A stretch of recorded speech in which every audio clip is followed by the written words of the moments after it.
Other GA stuff. So we mentioned Kerry. You've got Paul Galvin's piece in front of you there, making the Sunday Times. So he's talking about he touches on the hate mail issue, which is run this week, and then he has a pretty interesting point about the club scene in Kerry, which I hadn't thought of before. Yeah, he's kind of making the point, and I suppose he's looking at the nearest urban area to him. He's from Fenugin, North Kerry, so the nearest big town to him is Tralee. There's 22,000 people in the urban area of Tralee. He's just saying there's just basically too many clubs in the area for such a small area, so that's diluting their ability to produce players, and it's affecting the competitiveness, I suppose, of the championship overall. So it's an interesting one. It is an interesting one. It's kind of like there's a lot of bits and pieces in Kerry that they need to consider, and that is one of them. Like, we would have always looked down the years at the club game in Kerry and said the one thing that the Kerry footballers get is loads of games. Because that was a complaint under Fitzmaurice, wasn't it, that they hadn't played any club football? Well, there was issues around guys getting free to play club matches, that's for sure, yeah. But just on the wider point that he's making about the club game, like, I mean, if you're playing club football in Kerry, you get tons of matches. Yeah. Now, whether they're nearly playing too many matches is nearly more the issue down there, I think, than anything. But yeah, like, I mean, I suppose Paul is looking at it from the point of view of developing elite footballers, and if you have, too many clubs servicing a small area, that's obviously going to dilute the quality of the player you're producing. And he makes the same point for his own club, Fenugin. Fenugin would have also been Jimmy Dean in country back the years, and obviously himself. He says they're in the midst of this decade's existential crisis. Every 10 years or so, all the looking backwards catches up in it. Yeah. Us, you could call it legacy thinking. Interesting point on, like, the captaincy he mentions, like, they still have the old traditional captaincy situation. Well, so their captain this year was Shane Murphy, the goalkeeper, on the bench, and then his clubmate is therefore steps in his place. So it's Gavin White, and he's captain, and he says between them, in their debut seasons, they have 8 championship starts between them. This practice is no help to a manager and has to change quickly. No, that's utter nonsense, because you do look at the impact, that Cluxton makes as captain with Dublin, and Michael Murphy at Donegal, Killian O'Connor the last few years of Mayo. I don't know how they sustain that. Like, I think the club thing can be overstated. Like, there's a fair few counties over the years that have been very competitive inter-county level. I mean, like Donegal, I know very well. Donegal club football is very poor. Like, no Donegal clubs ever won the Ulster Club Championship, for example. Yeah. But you don't need it. And, like, there's a bit too much of it on the poor mouth in this, to me, to be honest. Like, they have won 4 minor titles.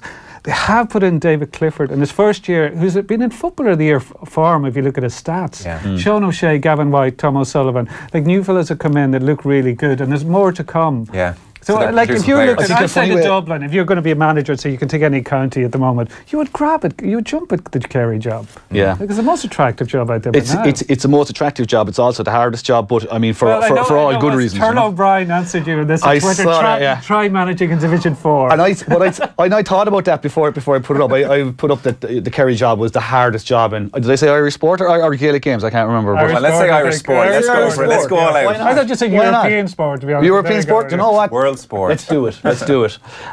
No, but, like, the point is, like, if Carlow go well, for example, this year, I mean, there wasn't any expectation or pressure on Carlow to win a game, and they were fantastic, and they did it, and and they did a fantastic job. This crowd, like, it's an All Ireland or nothing, and that in the modern era is ludicrous for Kerry.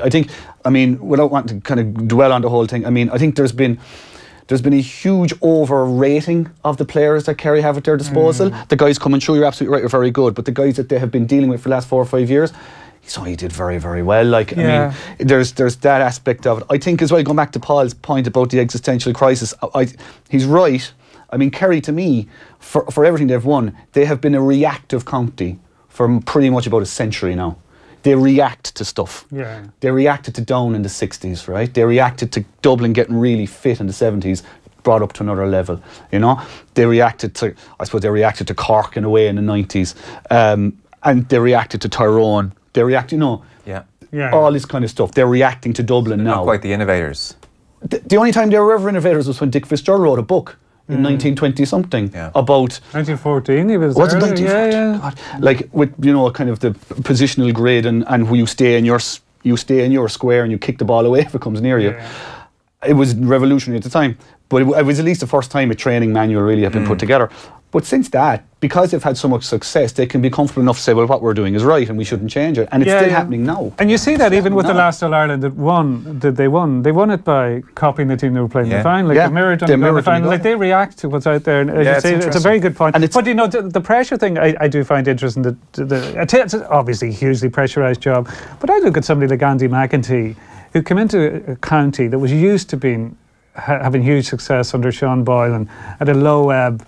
And the pressure, like we saw the pressure when they lost to Tyrone, how he reacted with the referee and in his interviews. Like there's pressure in a lot of managers. Like it's not I don't know if there's more in Kerry, to be honest. Maybe it's apples and oranges a little bit. It's like the pressure that's in Kerry is just a constant thing to silverware. You know? Well, Mark O'Shea, to pick up on the theme in the Mail on Sunday, says Mick O'Dwyer's punchline that Kerry were always at a disadvantage because they have to play against 31 and a half counties is funny because it's true. Yeah. So that's his sense. He's very unhappy at the treatment Fitzmaurice is getting, basically. He talks about the ugly underbelly that the fallout revealed, talks about the hate mail. He wondered maybe should Fitzmaurice have said anything because you're giving fools their moment in the sun, and he paints a picture of one of these fools turning to his wife and saying, I wrote one of those letters, and he hopes that the wife turned around and called him pathetic. But he says, I don't perceive his reign to be error-strewn or the disaster which others, notably Pat Spillane, perceived it to be.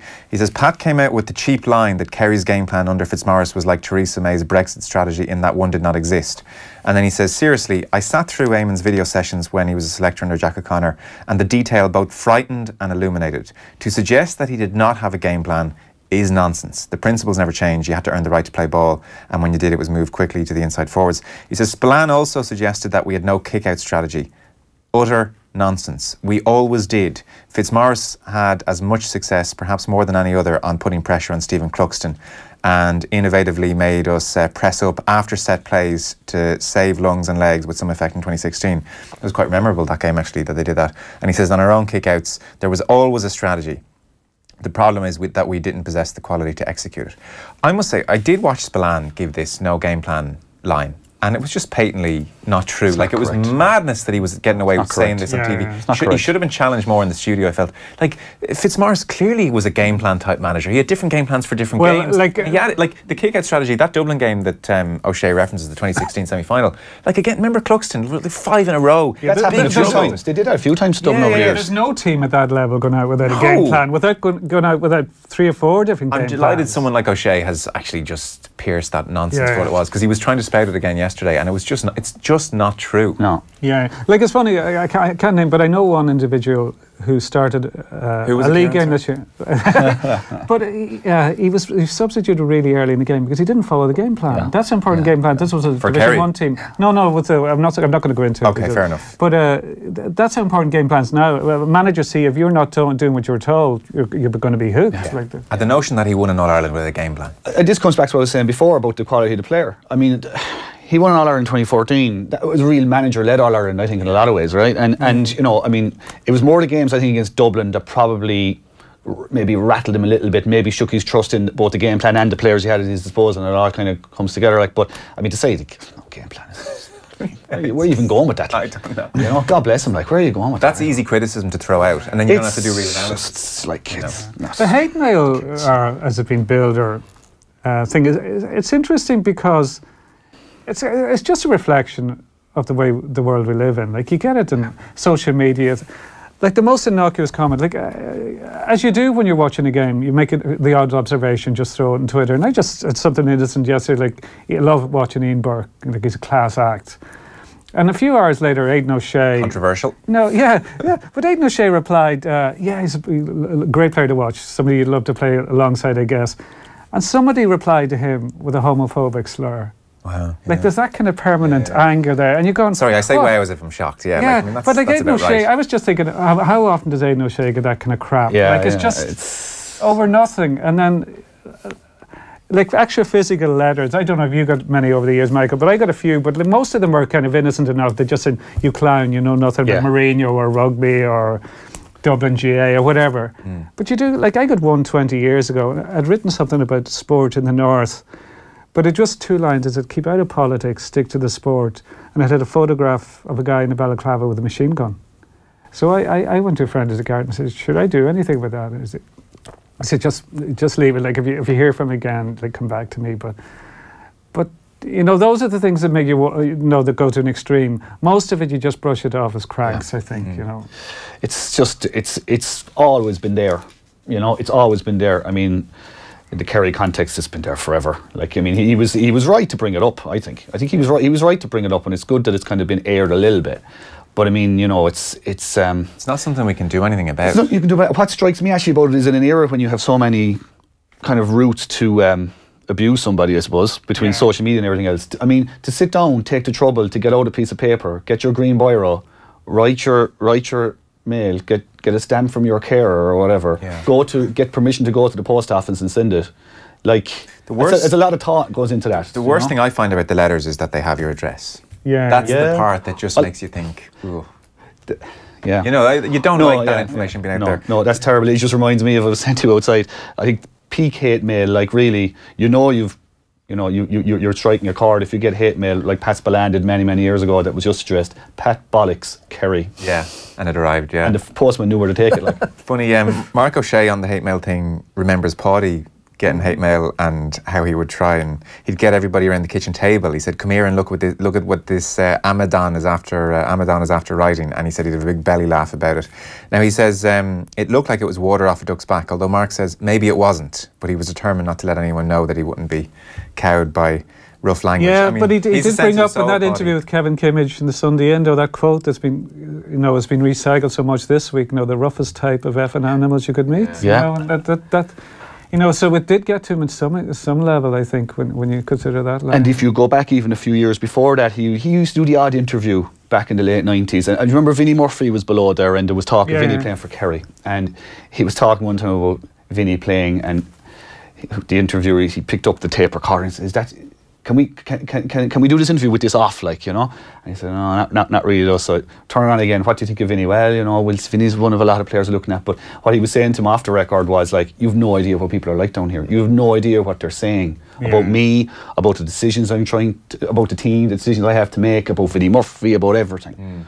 Like, it is like my wife is from Dingle. I spent a lot of time in Kerry.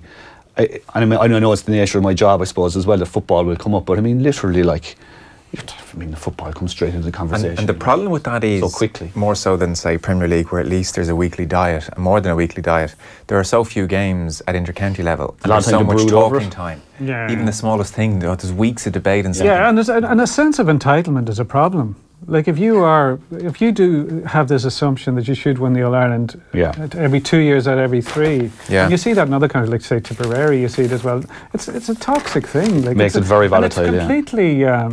It's completely unrealistic in the modern world to have that kind of expectation, I think. Someone made the point during the week, just some guy in Twitter made the point that it was just, what was most disgraceful about it was that Kerry had been edged out by 2 ordinary teams like Galway and Monaghan. And you're like, there's nothing ordinary about Galway. In fact, Monaghan are extraordinary, you know?